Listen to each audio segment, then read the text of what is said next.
You spoke about Bhairav and dogs, and Hmm. effectively, a dog represents the quality of the blessings that Bhairav can bring in terms of protection, Yes, strength, yes, bravery. yes, I have to twist it and ask you about Ganpati now. yes. Uh, could you explain the mouse a little more? Symbolically speaking, it represents the ego, and Ganesha rides over it. The mouse is a very destructive creature. It's a very destructive creature. You leave a mouse in the house and it's gonna break things and nibble into something and eat spoil things and eat food grains, etc. And it represents the ego. Symbolism is that Ganesha rides that mouse because the intellect rides the ego. Then it is a fantastic combination. If the intellect rides the ego. Yeah, that means your decisions are not based on the ego. Ooh. Your decisions are not based on the ego, but the decisions are taken by the power of the intellect. Ganesha is a power. When he sits on the mouse, then that means the broadened, widened, enlightened intellect is now sitting on the ego, and that ego is in control of that intellect. What is intellect? What intellect is a discriminating power. See, in the Western world, there's only mind. But our Vedantic scripture has gone deeper to understand different facets of the mind, and we have classified into the four distribution of antakarna. So that means man, buddhi, chitta, and ahankar. These are the four aspects. They are the aspects of the mind only, but there are four departments, sub departments.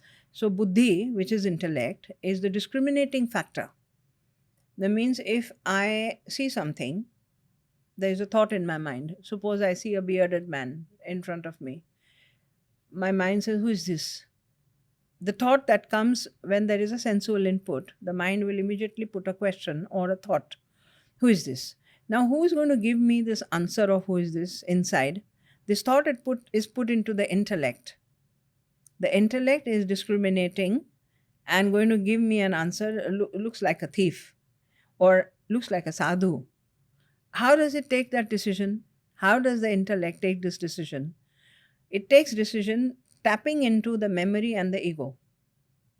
It taps into the memory and ego. If I've had good experiences with a bearded person in the past, not past life, can be past life also, even in this life, there is a conditioning in my head that such kind of people are not good, which is not an absolute truth.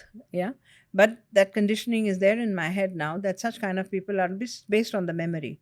And the ego, if my ego feels threatened, if I feel threatened with that man, immediately the intellect puts it in the mind as not a good person, let him sit out. So the mind is where thoughts are produced. Intellect is where these thoughts are discriminated based on ego and the memory, right? And ahankar, the I identity, which is all the time doing things. What have I to do? How do I progress? The I is a doer all the time uselessly. Actually, under the folds of doing, the happening process is there. But the I feels that I am doing everything, including I've eaten my food and you eat your food. None of that after that is done by the ego. Everything is an automated machine. The digestion is happening, everything is happening. But the ego has this habit of doing everything. And so it worries about the past, it worries about the future. And it takes everything into its credit. Ego is the root of anxiety. Ego is the absolute root of ignorance and anxiety, both. And that's the purpose of the sadhana. The purpose of the sadhana is to make this mouse even smaller, as small as it can, and let your buddhi ride over it. That is Ganesha. So with Ganesh sadhana, basically the ego is minimized, which happens with all the sadhanas. I'm not biased with, I'm someone who loves all the deities, and I love all the paths, and I know all the paths take you to Paramatma. So all the sadhanas will minimize the ego and eventually resolve this ego into the real I, which is Brahman, which is the Lord sitting inside you. And when you take up the sadhana, for instance, we take Ganeshas, the Ganesh in the beginning of the sadhana, the Ganesha is there and I am here. I'm worshipping, I'm doing the sadhana. Over a period of time, I can only see Ganesha, I don't feel me. Mm. That's when my Stunning. ego has started dissolving into the deity. Wow. And after another some time, which could be months or years, there is not even Ganesha, there is not even me, there is only light.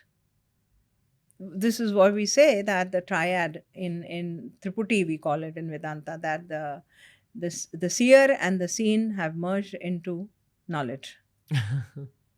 And that is the purpose of any sadhana, be it Bhairav sadhana, Devi sadhana, any sadhana.